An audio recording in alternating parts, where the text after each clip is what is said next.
Fortuner Door Warning Light Video Installation Manual. Kit content: door warning light, shell and magnet.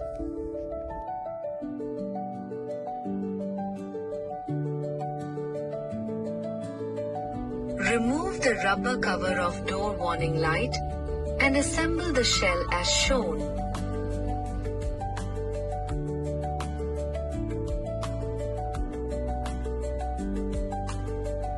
Assemble back the rubber cap as shown.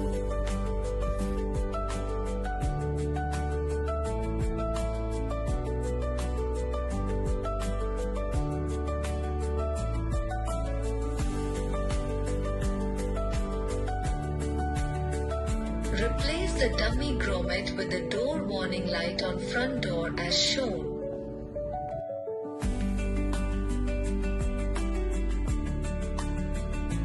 Remove the tape liner on the magnet and mount it on the back door hinge as shown.